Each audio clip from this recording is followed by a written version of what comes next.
Guys, okay, we're going to do the video for 7-7, one of our last videos, so we're coming to an end here. Alright, so we're going to be talking about dependent and independent events when it comes to probability. Okay, so here's the basic premise. When we have an intersection, or A intersection B, when we're talking about the probability of that, and we compare it to the multiplication of the two separate events, if they're equal, so in other words, if the probability of A times the probability of B equals the probability of A times A and B, then they're independent events, meaning that the probability of A does not affect the probability of B in any way.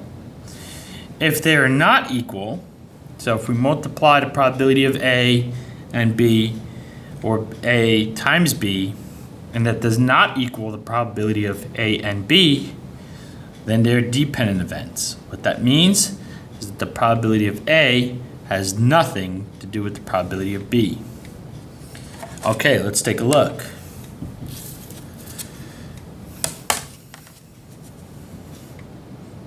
So,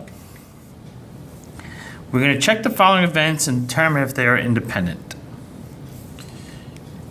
The probability of A is 41, and the probability of B is 0.68, and the probability of A and B is 0.26.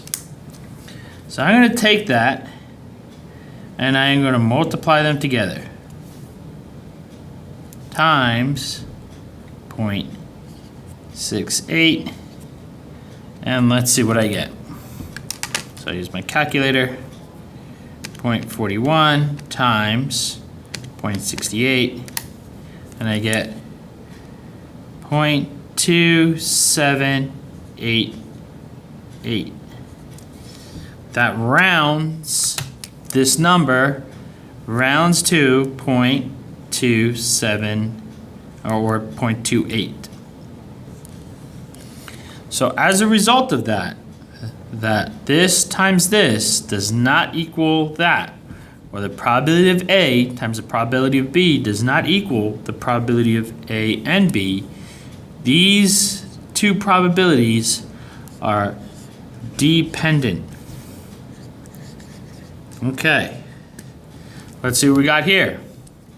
The probability of 0.12 and the probability of 0.47, does that equal 0.49? Let's take a look. 0.59, excuse me. So time 2.47. Let's see what we get. 0.12 times 0.47. Okay. And I got 0.0564. Again, that does not multiply to this. So this too is dependent.